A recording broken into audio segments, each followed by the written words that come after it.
नमस्कार दोस्तों, स्वागत है आप सभी का रियल न्यूज़ उमरा पर। और आप जैसे देख रहे हो, कल से एक बहुत बड़ा जो मुद्दा चल रहा है, हरियाणा के जो खेल मंत्री हैं संदीप सिंह, उनके ऊपर जो है आरोप लगाए गए हैं एथलीट कोच, महिला एथलीट कोच शिक्षा डागर के द्वारा। तो उनकी जो प्रेस कॉन्फ्रेंस थी, महिला एथलीट कोच ने जो की थी, जिसमें आरोप लगाए गए हैं, उसकी ऑडियो हमें उपलब्ध हुई है, तो वो आपके सामने लेकर के आ रहे हैं। आप कृपया पूरी ऑडियो के सुन करके और ये बताइए भाई, क्या ये आरोप आपको क्या लग रहा है, सही है या गलत है? अगर सही है तो मतलब क्या इसकी आगे कार्रवाई होनी चाहिए, और गलत है तो महिला एथलीट कोच के खिलाफ क्या कार्रवाई होनी चाहिए? सभी अपनी अपनी राय कमेंट में अवश्य दें। तो आइए सुने इसकी पूरी ऑडियो को। सर, मैं 400 मीटर नेशनल एथलीट हूँ। 400 मीटर रिले और इंडिविजुअल। और मैं रियो ओलंपिक स्क्वाड में थी। और अभी रिसेंटली 3 मंथ्स पहले मैंने यहाँ पे outstanding sports person Haryana as a athletics junior athletics coach join किया है पंचकुला। और अभी रिसेंटली मेरे एक कॉम्पिटिशन है जिसके लिए मैं यहाँ पे तैयारी कर रही हूँ। और मेरे अनफॉर्चुनेटली मेरे नेशनल टीम के कोच हैं यूरी ओगोर्डोनिक, वो कोविड से एक्सपायर हो गए हैं लास्ट ईयर। तो मैं अपने जो मेरा होम सेंटर है ताऊ देवीलाल स्टेडियम, मैं इसमें अभी उनके ट्रेनिंग प्लान पे वर्क कर रही हूँ। बट अभी 3-4 महीने से मैं काफ़ी ज़्यादा डिस्टर्ब चल रही हूँ, बिकॉज़ यहाँ पे अभी गवर्नमेंट ने काफ़ी नई फैसिलिटीज़ स्टार्ट की हैं, जिसमें टेक्नो जिम है, नया सिंथेटिक है। तो यहाँ पे स्पोर्ट्स मिनिस्टर सर विजिट करते हैं जो टेक्निकल जिम है उसमें। और उसमें काफ़ी लिमिटेड प्लेयर्स हैं जो नेशनल और इंटरनेशनल लेवल पे हैं, सिर्फ वही उस जिम में ट्रेनिंग कर सकते हैं। तो उसके बाद संदीप सर ने मेरे को जिम में देखा। देन उन्होंने मेरे को इंस्टाग्राम पे कांटेक्ट किया, जो कि एक वैनिश मोड है जिसमें आप कोई भी कॉन्वर्सेशन करते हैं तो वो कॉन्वर्सेशन साथ साथ गायब हो जाता है, उसका कोई रिकॉर्ड नहीं रहता। तो इन्होंने मेरे से बात की, इन्होंने फर्स्ट टाइम मुझसे बात की तो मुझे काफ़ी अप्रिशिएट किया। एक्चुअली इनका बर्थडे था उस दिन, जिस दिन फर्स्ट टाइम इन्होंने मेरे से इंटरेक्ट किया। तो बीइंग ए प्लेयर, क्योंकि वो हॉकी में एक ओलंपियन एथलीट रहे हैं, काफ़ी कुछ उन्होंने अचीव किया है देश के लिए। तो मेरे लिए वो एक कुछ सेकंड के लिए एक प्राउड मोमेंट था कि इतने सीनियर एथलीट साथ में वो स्पोर्ट्स मिनिस्टर हैं। तो मैं काफ़ी खुश हुई। बट उन्होंने कुछ टाइम के बाद मुझे बोला कि एक स्नैपचैट कोई फोल्डर है, आप वो ऐप डाउनलोड कर लीजिए और ये मेरी आईडी है, आप इस पे मेरे को मैसेज कीजिए। देन उसके बाद उन्होंने मेरे से काफ़ी देर तक बात की, लाइक आप क्या करते हैं, कहाँ से हैं, अब तो आपके कोच नहीं हैं तो आप कैसे यहाँ ट्रेनिंग कर रहे हैं। तो धीरे धीरे 1-2 दिन गए। देन उन्होंने मुझे बोला है कि आप मुझे चंडीगढ़ सेक्टर 7 लेक साइड मिलने आओ। तो वो काफ़ी लेट था उस टाइम, तो मैंने बोला है कि सर अभी काफ़ी लेट है, बट आप जिम आ रहे हैं तो हम वहाँ बात कर सकते हैं। देन ही सेड कि नहीं तुम समझती नहीं हो। तो इन्होंने मुझे 3-4 दिन काफ़ी इंसिस्ट किया और मैंने स्नैपचैट आईडी मैंने डिलीट कर दी। उसके बाद इन्होंने मुझे इंस्टाग्राम पे कभी ब्लॉक कर रहे हैं, कभी अनब्लॉक कर रहे हैं। तो इन्होंने मुझे फिर से इंस्टाग्राम पे अनब्लॉक किया और इन्होंने मैसेज किया कि ऐसा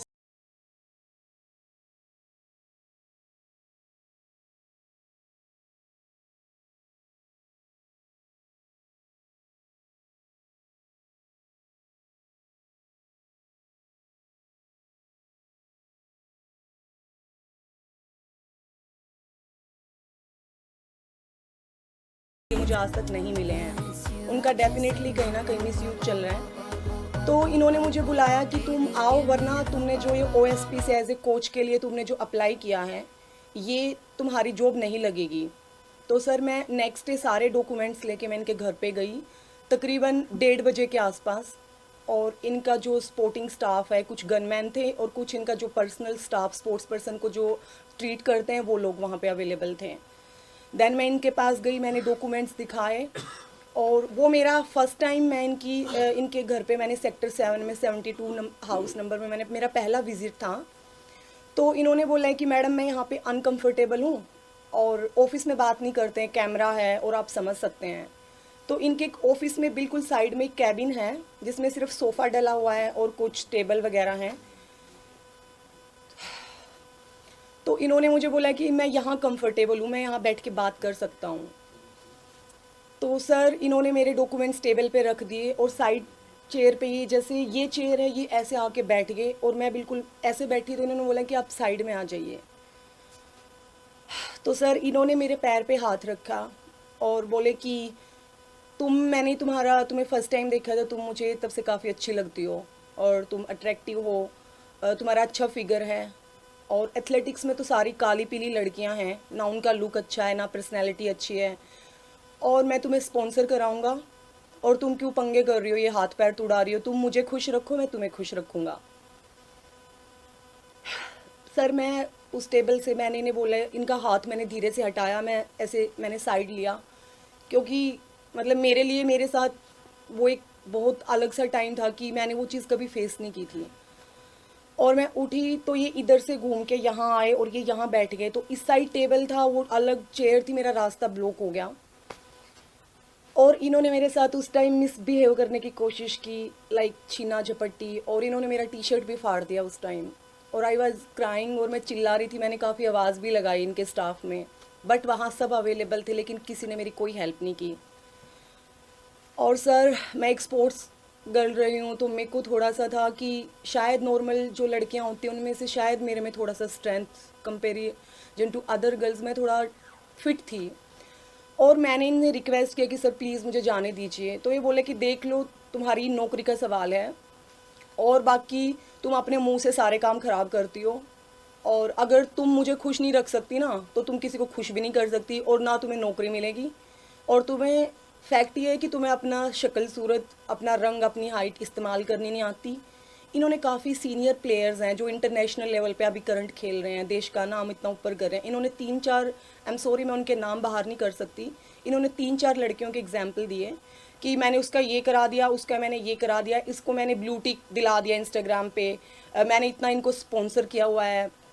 सर मैंने इन्हें बोला कि सर प्लीज़ मुझे जाने दीजिए, मुझे ये जॉब नहीं चाहिए, क्योंकि मैंने ज़िंदगी में यहाँ तक आने के लिए मैं एक मिडिल क्लास फैमिली से हूँ सर, और यहाँ तक मेहनत करने के लिए मेरे पेरेंट्स ने मेरे पे बहुत कुछ लगाया है, और अगर यही गलत तरीके से शॉर्टकट चाहिए होता है तो ज़िंदगी में मैंने काफ़ी चीज़ों में बहुत बड़े बड़े नुकसान कराए हैं।